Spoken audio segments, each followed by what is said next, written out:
I think it's really important to clarify what is the purpose of the MasterMind Lecture Series. All of you are in the Leadership Certification Program and or are new students who are interested.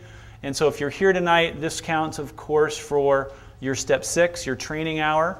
And there's a lot of other things to do here. So throughout the year, besides this day, we're going to have 8 speakers.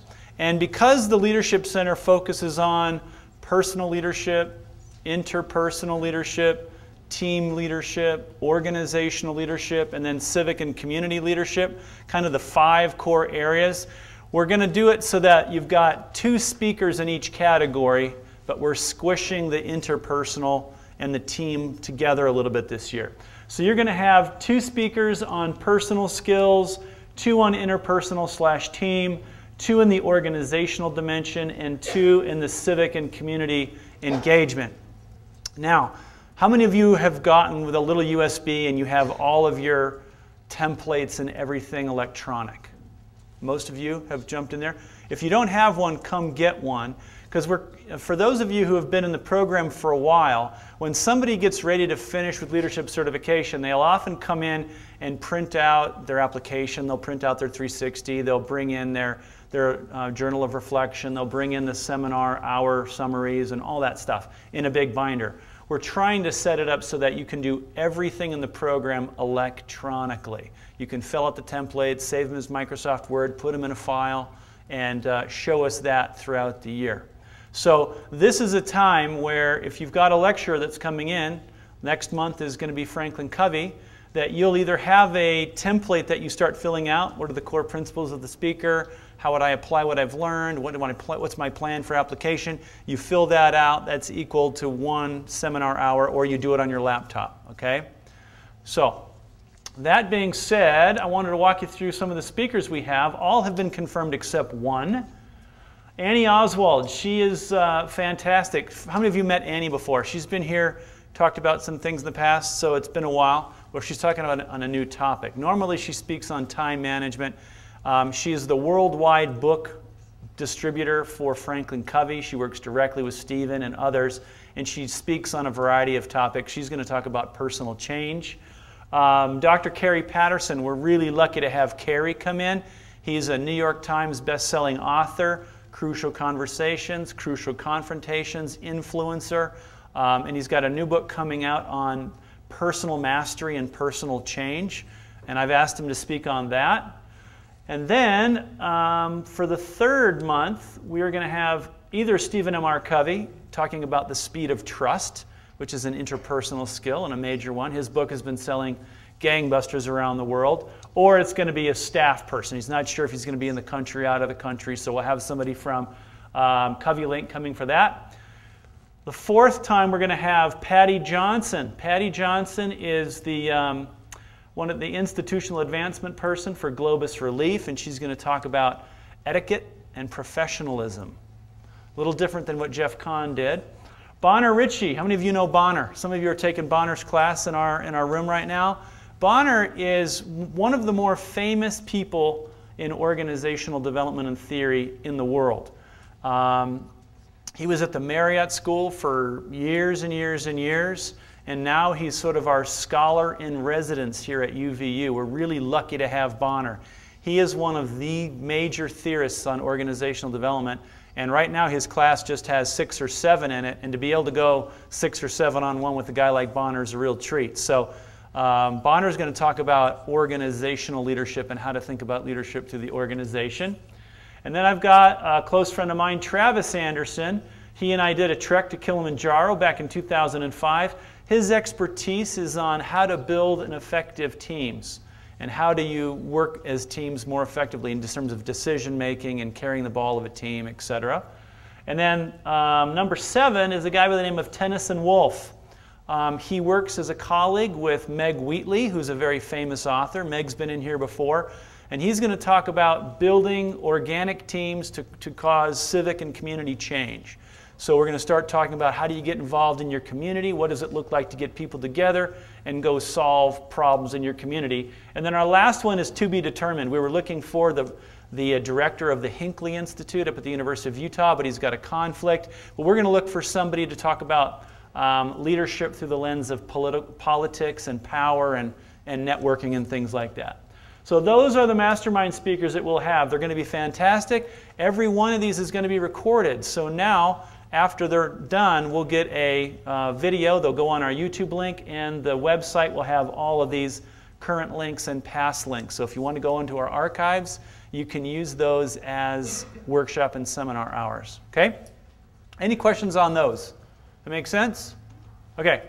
And if you have folks that you think would be great speakers, like authors and those, let us know in the office. We're always looking for lists of good local talent who have an international scope, because I try to find the very best people to bring in for you guys.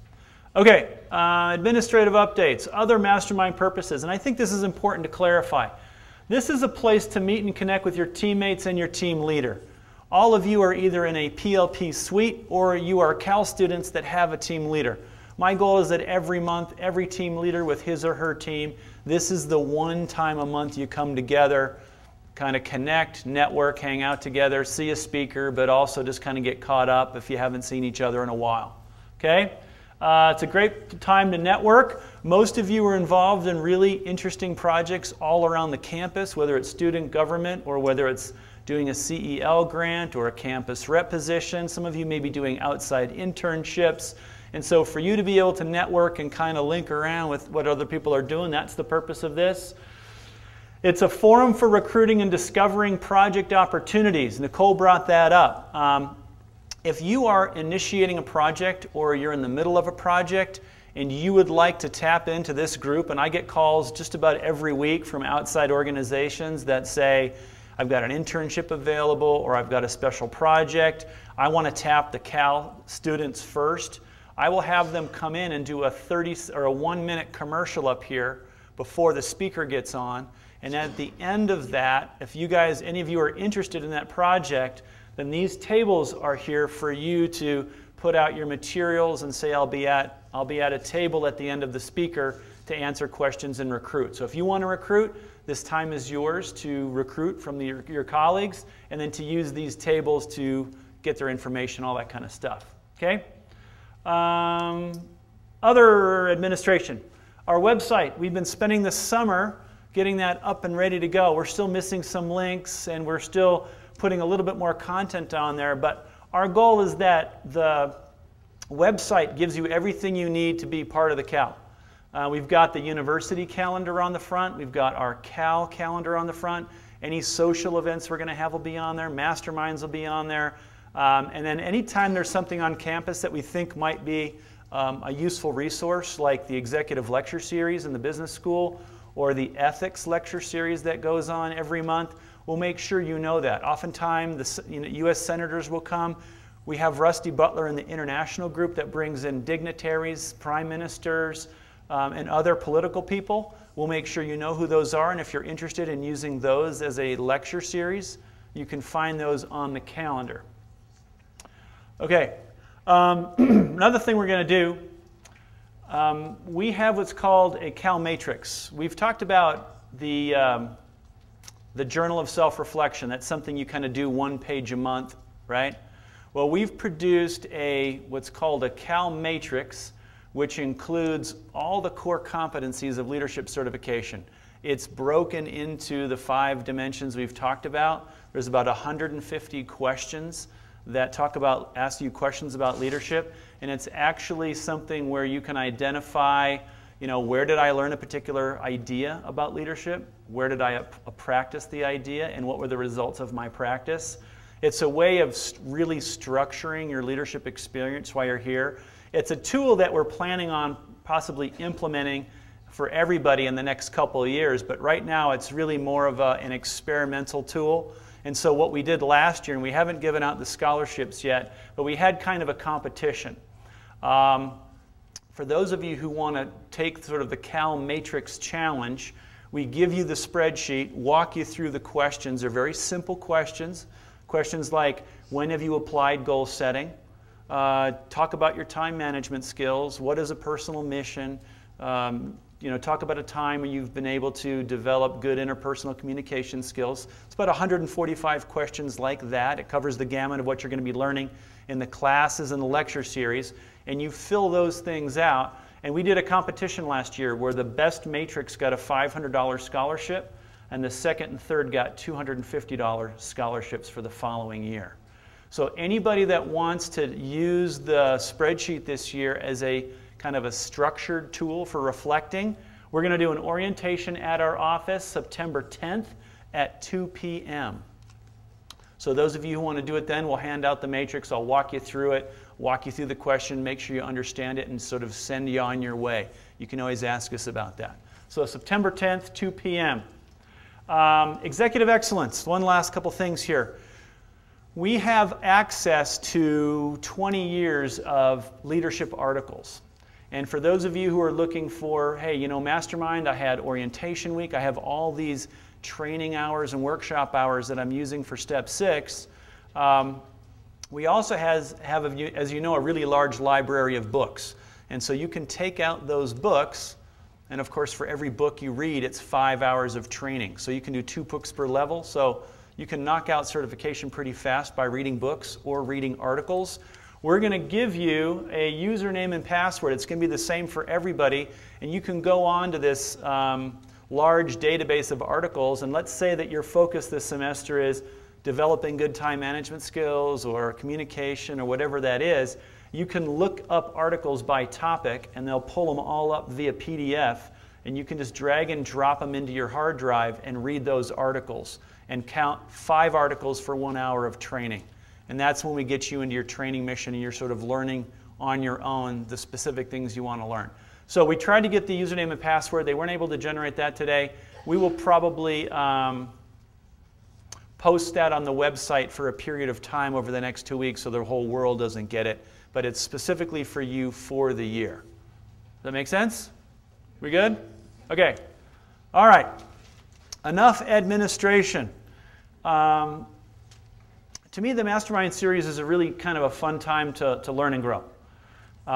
Leadership, as we've talked over the last 3 weeks, is kind of a complex series of definitions and ideas and things of that nature. What have you learned over the last, for those of you who've been involved in orientation, what have you learned about what leadership is or what leadership isn't over the last few weeks? Yeah? Has a lot more to do with character and initiative than what you're doing. You can do it in anything you're doing. Okay, so leadership is about character and it can be applied in multiple arenas, okay? What other types of things? Yeah? Leadership is vision. Okay, it's vision. Everybody agree with that? What kind of vision? Just organizational vision? Is it about personal vision? Absolutely, right? Okay, what else? Yeah? Well, leadership, you don't have to be the president or the head of something. You can be part of a committee. It's not just the top person. Okay, so it doesn't mean you have to be the #1 person to lead. You can lead at any level of the organization. Okay? What else? What other kinds of things showing up for you? You've been through like what, 10 or 12 lectures on leadership over the past few weeks. What other things have you noticed? Yeah? It's based on a spirit of unity. A spirit of unity, okay. One of the most important things I learned is the best way to lead is to truly love the people you're working with. So being in service of those whom you lead and having them know that, right? You'll learn in class there's a big difference between task-oriented leaders and people-oriented leaders and how you have to go kind of back and forth between the people side of leadership and the task side of leadership. Anything else? Okay, yeah? Kind of just at the beginning, we can all be a little bit nervous, but having the confidence to ask a lot of questions, to network yourself, and to get out there, so you can find the opportunities that will give you, leadership experience. Okay, so leadership has something to do with your desire, doesn't it? Okay, so that's an interesting thing. You'll learn about this in org behavior and classes like that. It's a trait called surgency, which has to do with your wanting to lead. Covey talks about that a lot. He said leadership isn't necessarily a position you're given, it's actually a choice you make. And so in any of the positions we spend time in, we choose to lead, we choose to influence. Any others before we jump in? Yeah? I like what David Reed said about it. He said leadership is none other than to make a difference. To make a difference, okay? How many of you want to make a difference this year? Most of you? Okay. Now I probably speak for the president on this. This group in here represents the best of UVU. The president is very eager to push 3 core themes: serious, engaged, and inclusive. Serious, engaged, and inclusive really encompasses what we do at Leadership Certification. And he does look at you as the cream of UVU's crop. That not only are you here to push yourself academically and learn how to grow academically, but you're the ones that are going to start filling in the leadership roles because you're getting involved, you're volunteering, you're seeing what it's like to add value, you're seeking to influence, and you're ultimately rising to those levels in the organization and the university. That's the vision we have for the Cal PLP teams and what we're looking to do with certification. So with the spirit of all that, with the fact that there's hundreds and thousands of definitions and concepts of leadership, I just wanted to share with you maybe 10 ideas or 10 principles that would kind of frame a little bit of how I'd like you to think about your experience this year at Cal and setting the stage for leadership. And I think it's important to recognize that you won the very first big race you've ever had in your life. You had a 200 million to 1 odds of winning that race. You know what I'm talking about, right? Conception. You were the one that pulled it off, 200 million to 1. By definition, you were born for greatness in this world. You think about that. That's a pretty big race. Boston Marathon's only 53,000. 200 million to 1. You won your very first race. You were designed and destined for something significant in this world, and we're here to help you figure that out here at UVU and the Center for the Advancement of Leadership. So with that, I want to point out 10 keys, 10 principles, 10 ideas, 10 ways for you to think about leadership this year. First one is think about your motives and your purpose. Some of you were in my little motives purpose workshop a couple weeks ago. Who was in that? A couple of you? And we talk about why you're here. Why do you want to lead? Why do you want to be at your very best? By the fact that you're in this program says you're willing to do more than the average college student. But we're all motivated by different things. And I used this model a couple weeks ago. Some of us are motivated because we are trying to avoid outside pain. We're trying to, move in a direction maybe away from our families or away from painful life experiences. And so we're motivated to make something better of ourselves. Some of us are motivated by inside pain. We struggle with self-confidence. We don't want to feel like we did when we were in junior high or high school, and we want to move away from those internal feelings of dissatisfaction to push ourselves to become something better. Some of us are motivated by outside pleasure. We want money, we want prestige, we want people to notice us. We want to push ourselves for outside gain. Some of us are motivated because of inside pleasure. We love what we do naturally. How many of you felt that there's something that you love intrinsically, that you do it for free and you feel like you can lead in that space? Whether it's in student government or music or medicine, that's a really fine place to be. I wanted to read you a little story. This guy, Warren Bennis, how many of you have heard of Warren Bennis?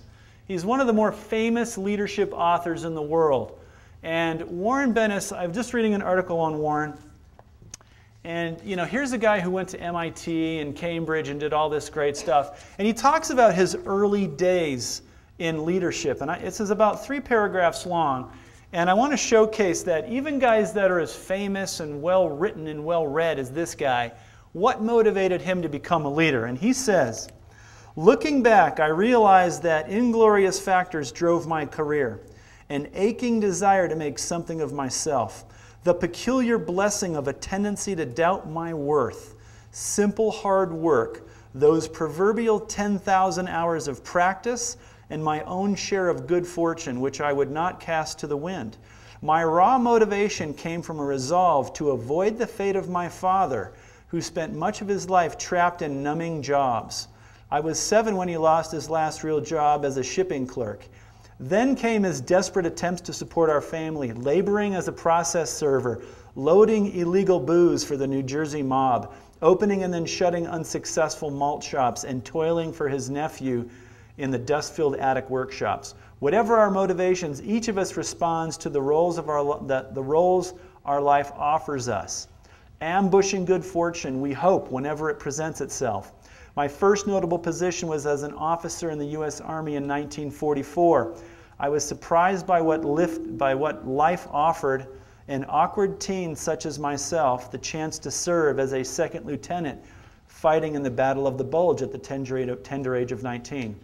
Good public policy gave me my next boost. The GI Bill swung the doors of college open to veterans, allowing me to attend Antioch College, where I had the good fortune to meet my greatest mentor, Doug McGregor. You'll read about Doug McGregor in your classes. Then Antioch's president, who became the father of organizational development. Doug convinced me that my father's past need not be my own, and that a lucky person could live the life of the mind. So not only did he want to move away from his family experience, but he had other people that believed in him more than he believed in himself. How many of you have needed some of those folks in your life to see things in you that you hadn't seen in yourself? He goes on to say, and there's a lot more here, and all of you will get these monthly articles. He said, luck begets luck. Like the rich getting richer, those with early successes are rewarded with expanding opportunities. After I discovered what I felt passionate about, which was leadership, change, and creative collaboration, people began leaning close to hear my thoughts on those subjects. Once that begins to happen, something miraculous occurs. You discover that you have become a name, a brand, and all you did was work hard, get lucky, and stay alive, and try to avoid your father's fate. So, think about the nature of your motives this year. Why are you doing what you're doing? Ponder whether it's inside or outside, and if you're lucky enough right now to find a purpose beyond yourself, is there something that's bigger than you that's driving you to move forward, to be a good scholar, to be a good leader, and ultimately, not only finding a purpose beyond yourself, but how do you align your core purposes with your true gifts and talents? Our goal is to help you get to what I call this stage 6 of motivation, where you're identifying your core motives with your purpose. All right, beyond motives and purpose is mindset. I think it's safe to say that a lot of us have seen the bell curve a lot. What does the bell curve represent? It represents where people are in society. 68% of the population are pretty darn average. We add another 14% and we're above average. We go to the top 2% and we're exceptional. We go to the top 1% and we're getting to that edge which is world class. And I think what you can do in college is it's easy to do this. It's easy. This is a C student, this is the B student, this is an A student, this is the Rhodes Scholar. And I think it's important as you think of yourselves as leaders to know what it means to have a mindset of a champion, the mindset of a high performer. Knowing what it smells and looks like, we've all seen this, we've smelled this, we've tasted this, but have we really created a vision or a picture that puts us somewhere on the right side of that bell curve? I got a couple little videos from YouTube that I was going to show. And I got 2 or 3 of them. And let's watch a couple and we'll move through these 10. No matter what people say, if you believe it in your heart, anything is possible. I want to be better tomorrow than when I am today. There's always going to be people out there that are better physically, more talented, but there's no reason someone should outwork you. They're both made and born. You can't be a champion if you're not born with some sort of gift. A little bit of both. Definitely made. Like you're born with the talent, but you have to use that talent. I think champions are able to stay relaxed and just take their one moment in time and just say, okay, well, I've worked all my life for this, why am I nervous? It's being that moment, that pressure-packed moment, because anything can happen. It's such a rush being in that environment. We're ready because we experience it every day in our hearts and in our minds. You have to work at it, and you got to push yourself. The best athletes have the most fun when the biggest game is on the line. I loved playing in Game 7s. I loved playing championship situations. I'm not afraid to fail. Succeeding in a certain situation or scenario far outweighs the failing. My favorite superhero is definitely Kurt Warner. I'm a huge Rams fan. Lynn Swan. I think he had a certain art form about him. Joe Montana. Huge Joe Montana fan growing up. What Joe Montana did in the last drive against Cincinnati might be one of the greatest sporting events I've ever seen, and what he accomplished in that last 2 months. This is an Inkblot Test. What do you see? Dragon with his head between his legs. I see a warrior. Looks a little like a butterfly. I see a deformed butterfly that didn't quite make it. A bird that just got ran over by a truck. I think to be a champion, you sacrifice more than a lot of people realize. Time. If they're young, they give up time away from their friends, away from school. When they get older, they give up time away from their family. You can't go out and party or just go wild. You have to have a certain amount of discipline. I probably eat less. And that's another sacrifice. You miss out on certain things, but the reward, I think, is far greater. I believe you make your own fate. I believe you determine your future. At times I do. Sometimes I don't, but it depends on what mood you catch me in. I think we all have a destiny, and you get there one way or another. Good things happen, they happen for a reason. Bad things happen. I try to find a positive and move forward. If you work hard and you do the things necessary, I think the aftermath, people say it was fate. Babe Ruth. Muhammad Ali. Muhammad Ali. The greatest cyclist of all time is a guy named Eddie Merckx. Florence Griffith Joyner. Jackie Robinson. Without question, it'd be Jackie Robinson. Charades. Charades. Chess. Definitely charades, because I have a much better chance of winning in charades than in chess. Chess. I love to make the moves, put people in check. I never played chess, so I figure I'm a little bit better in charades.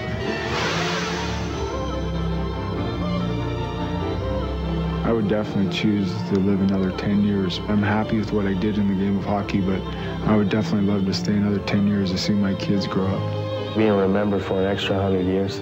Because I think if you remember it, hopefully it'd be for something good. An extra 10 years. I don't really care that much about being remembered for 100 years, but I would care a lot about living another 10. That's an easy one. So think about mindset this year, and where do you want to be on that bell curve? Do you want to be in the middle? Do you want to get average grades? Do you want to get B's? Do you want to get A's? Do you want to step out? Do you want to make a difference? Or do you want to coast along? This program is designed for you to take hold of what you want to become and not be pushed through it. Know your story. I've talked to a lot of you, and I've gotten to know that we've all come from a place that is sometimes positive and sometimes not so positive. And our goal is that while you're here, you're moving from old story to new story.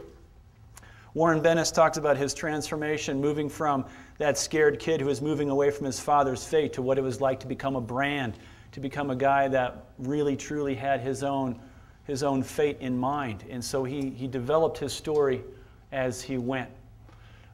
Vision always comes up in leadership. And I think one of the more inspiring speeches, besides we just commemorated the 47th year of Martin Luther King, one of the other significant speeches of the early 60s was John F. Kennedy, when he was asking the question, why do we as an American, we were chasing the Russians down, the Russians had Sputnik, they were ready to land on the moon. People were asking the question, why do we want to spend the money to land on the moon? And this is about a 2-minute clip on what Kennedy said at Rice University back in 1963. Pay attention to, or 1962, pay attention to what he says. Why do we do what we do as Americans, and why should we want to go to the moon? William Bradford, speaking in 1630 of the founding of the Plymouth Bay Colony, said that all great and honorable actions are accompanied with great difficulties. and both must be enterprised and overcome with answerable courage. If this capsule history of our progress teaches us anything, it is that man in his quest for knowledge and progress is determined and cannot be deterred.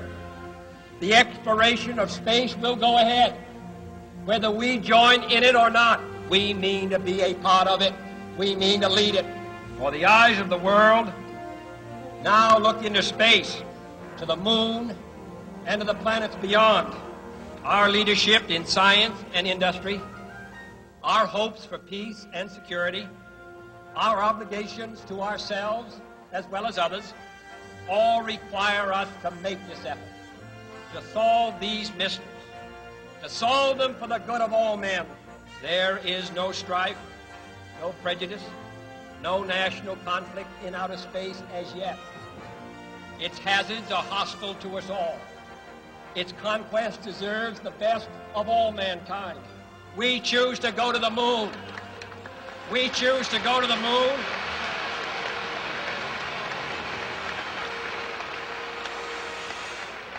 We choose to go to the moon in this decade and do the other things, not because they are easy, but because they are hard. Because that challenge is one that we're willing to accept, one we are unwilling to postpone, and one we intend to win. As you think about your vision for this year and next year and the year after that, are you pushing yourself to create a picture that is not necessarily comfortable, but something that will stretch you beyond your capacity?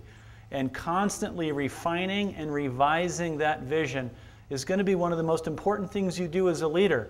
From having a personal vision, from having maybe a vision for the team you're working with, to someday having an organizational vision, you're constantly looking forward to identify the next barrier that you want to accomplish. I think it's also in terms of pointing out strengths and weaknesses. All of you have or will be taking a 360, and throughout the year we'll probably offer other assessments to gather information about personality, core strengths, weaknesses, likes, dislikes, things of that nature. I think it's very important to recognize that as you go through your courses. Somebody asked me the other day, I said, you know, why we take so many different courses in college. It's not to find out so much what we like, it's also to find out what we hate. How many of you have found a college course that so far stinks, right? Why is that so useful? Because you don't go there anymore, right? College is a cutting off point. It's an identification of where your stuff is and to let go of the stuff that you had to do in high school and to start focusing more on who you want to become. And so this year you're going to be tested to start identifying what you were designed to do, what you want to be doing, to fix the big stuff, to fix the fatal flaws, to look at the things that can be massive derailers for you, but to put your attention on your core strengths and who you're finding yourself to be as an individual. I think 6, leading by example is a really vital one too. Everybody's watching everybody in this program. Everybody's watching everybody who wears the white shirt on campus. And I think it's safe to say that a lot of times, and I think we all make this mistake, we often try to lead from the outside in. We often try to lead with our words or our looks or our position, and we forget that who we really are as leaders comes from the inside out. And I have to take this cue every single day and every single week that if I want different results in my family, in my office, in my church world or whatever, that I have to be able to be the kind of person that I want others to be. And Gandhi's quote about be the change you want to see in the world couldn't be said any better. So this year as you participate in all the activities of UVU, be the change, be the person you want to be if you're going to seek to influence other people in this program, those in your apartment, those in your family, those in your projects, etc. President Holland gave a great example. How many remember his speech last year where he talked about George Washington and the scenario where George Washington was trying to quell the riot after the Revolutionary War when generals were fed up that the federal government had not paid and they were ready to storm Congress and demand payment. And Washington got up in front of this group and demonstrated pure selfless act and brought them to tears because they realized that they were being self-focused and not being the kind of leaders that got them to win the Revolutionary War. Washington was one of the perfected examples of this. And he was a statesman, very different from a Mother Teresa or a Gandhi. Two politicians, one focused on religion and charity, focusing by service and example. Never give up. I've told the Dan Jansen story. How many of you heard me say the Dan Jansen story before? It's one of the most inspiring Olympic stories, I think, in the last 100 years. Here's a guy, Dan Jansen, the world's best 1,000-meter and 500-meter speed skater. Back in 1988, world champion. He won the World Cup. He won everything. Everyone knew that Dan Jansen was the best speed skater in the world and should win gold by a significant margin. What happened to Dan Jansen the day or the week before his big race in 1988? His sister got sick and died, and he was not very focused, and so in the gold medal round, he slips and he falls. He doesn't medal in the 1988 Olympics. So everyone says, well, of course, you know, lots of pressure, a lot of problems. I can understand why he couldn't focus on skating. His sister is dying and all this kind of stuff. Well, it shows up. He's got training for 4 more years. Still #1 in the world. Still the very best. 1992 Olympics. His mother gets sick a week before. I'm not sure if mother died or what happened, but he had another family crisis that week. But he was destined to win the gold. Fell, didn't medal. So here's a guy that now is considered by most of the experts to be the best athlete with the largest capacity to choke in the history of the Olympic Games. And so he decides that he's going to go one more time to try to win gold medal. Trains 4 more years, still the best at his game. Doesn't qualify for the 500. Has got to do the 1,000. I've got the clip. If you want to, we'll watch it some other time. I'll do a workshop where we show the clip. But Dan Jansen finally pulls off the gold medal after 12 years of toil. The guy never gave up. He had every right to give up, and he didn't do it. And he only had 1 minute and 13 seconds to justify who he was. And so as you think about your failings this year, no matter how good you are, no matter how much you struggle, every time you fall over, remember the Dan Jansen story and ask yourself if you'd be willing to give up 12 years of your life to do it right until you get it right. Perspective.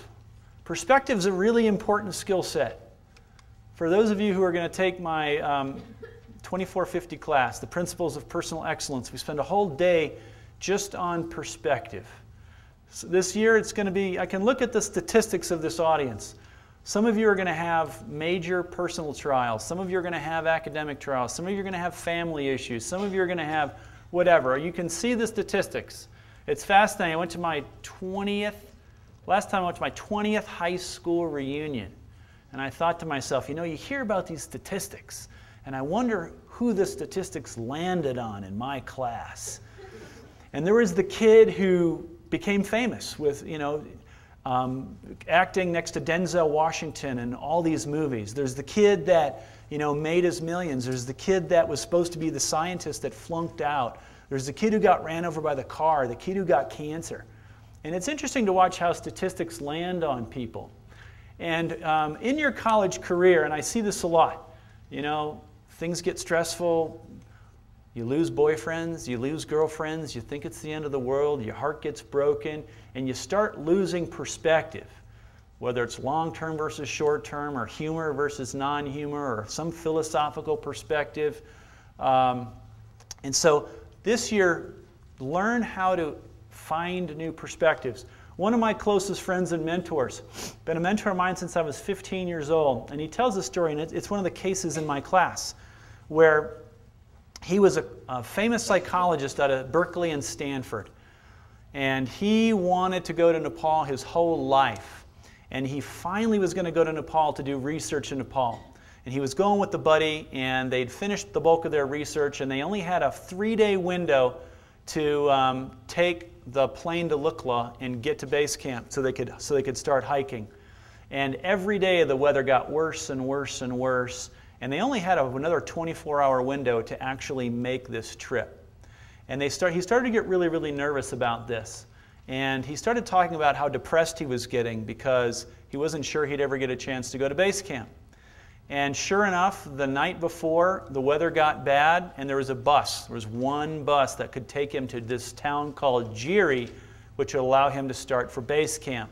So the morning they get up, they get into the taxi. Every road they were going through in the middle of town had all types of yaks and geese and ducks and animals and all this stuff that got in the way. And the taxi couldn't finagle its way. And they missed the bus to Geary by 5 minutes. So here is a world-renowned psychologist trained in the capacities of coping with stress and disappointment. He said he went back to his room, his hotel room, and he was devastated. He had flown all the way to Mount Everest and he had to go home. He wasn't going to go track to base camp. So the next morning, miraculously, the weather changed and the plane decided, okay, we're going to go ahead and take off. We didn't think we would. We go ahead, your space. He and his partner fly, and they get 7 days later, they're on their way to base camp. Sub-zero temperatures every day. And he's in this little hut, about 32 below zero, and he meets this woman who's from England. And she was from Oxford, and she too was doing research. And she said, I have to leave. I've been called down the mountain. And he said, why do you have to leave? He said, well, I've been called on morgue duty. The bus to Geary that left yesterday went off the cliff, and everybody died. I have to go scrape up body parts. And they did the calculation and found out that was his bus. It was the only bus to Geary, and he missed it by 5 minutes. And so as he reflected, I've had a couple experiences like that. I've missed 3 flights by a day or a week that went down. Pan Am 103 was my flight. And when you start thinking about that, he said every donkey and every yak that was his big anxiety and depressive episode was now the greatest gift he'd ever gotten. It was a complete change of perspective. So in this year, if something bad happens, if your girlfriend gets run over by a truck, if your boyfriend decides to move to Alaska, if your mother loses her big toe, remember you never know if it's your bus to Geary, and seek for perspective so you don't drive yourself crazy.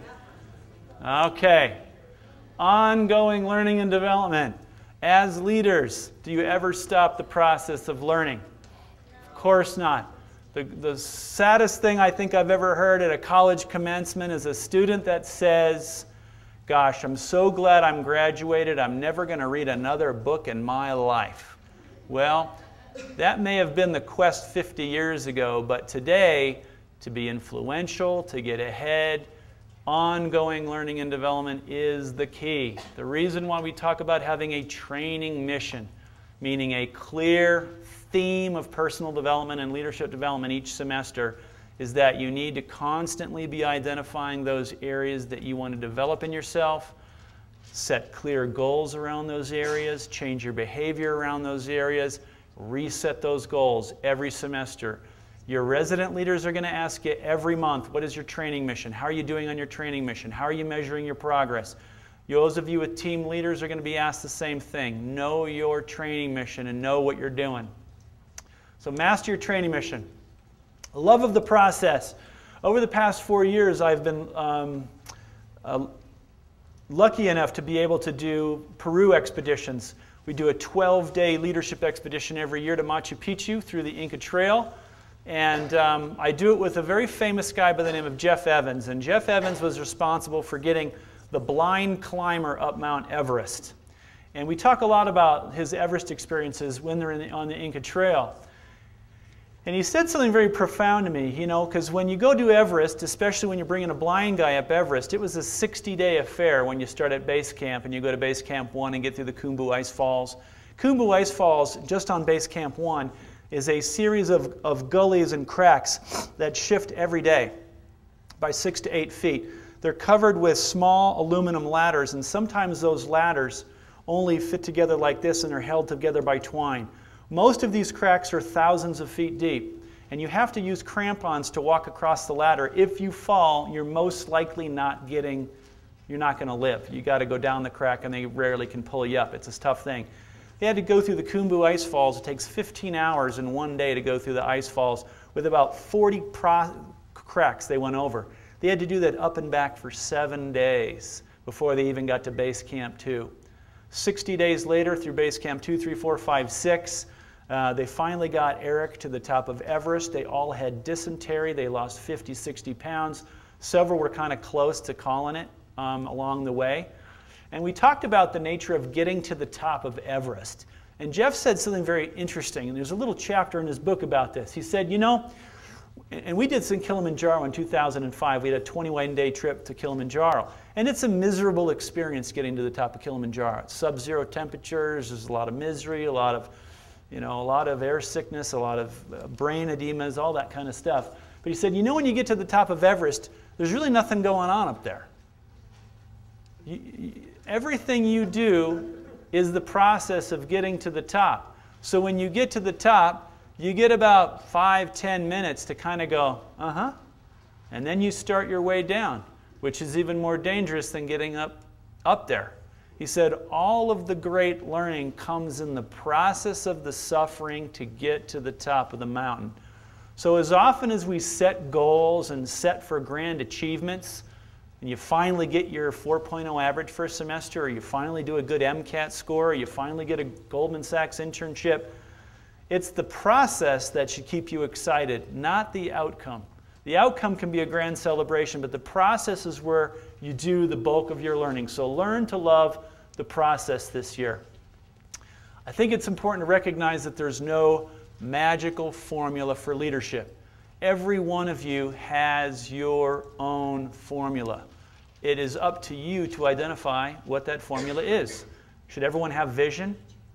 Perhaps. Should everyone be setting goals? Should everyone be managing their time well? Well, of course, there's building blocks to leadership. There are certain things that every house and building needs. But some of you are already really naturally gifted in certain areas. And so you need to identify your own particular formula.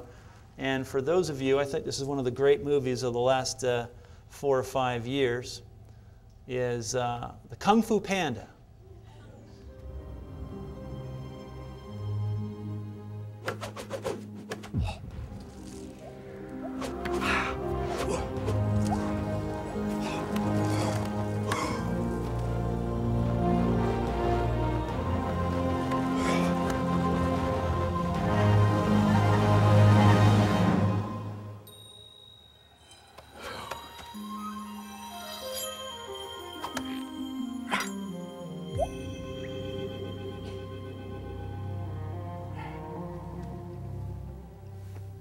Behold the dragon scroll. It is yours. Wait, what happens when I read it? No one knows, but legend says you will be able to hear a butterfly's wing beat. Whoa, really? That's cool. Yes, and see light in the deepest cave. You will feel the universe in motion around you. Wow! Can I punch through walls? Can I do a quadruple backflip? Focus. Will I have invisibility? Focus. Huh? Focus. Oh, yeah. Read it, Poe, and fulfill your destiny. Read it and become the Dragon Warrior. Whoa!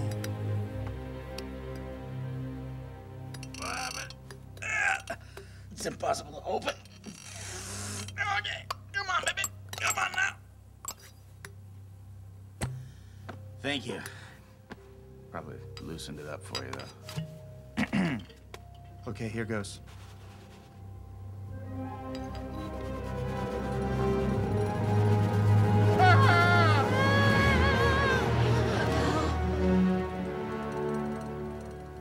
It's blank. What? Here, look. No, I am forbidden to look upon.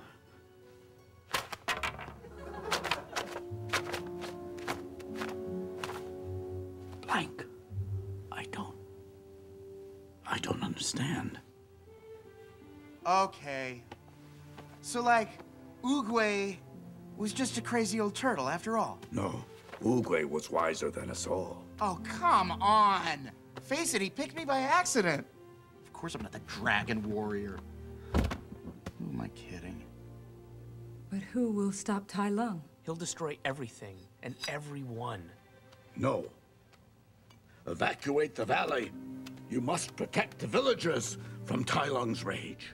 There is no secret formula except yourself. And if you have to identify any particular one thing, there is no one thing. The one thing is you, and it's something you have to find in and of yourself, that you all have the special ingredient to noodle soup, which is there's no special ingredient. As I've read and talked about people who have been millionaires, a lot of times they say it's just showing up. It's working harder than the next person. There's no secret ingredient. It's a lot of hard work.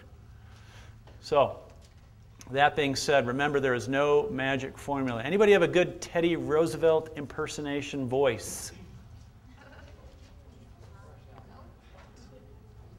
Nobody have any good Teddy Roosevelt impersonation voice? Any good males that want to fake a good Teddy Roosevelt impersonation voice? Who's got a good, deep, raspy voice of... All right, Pat.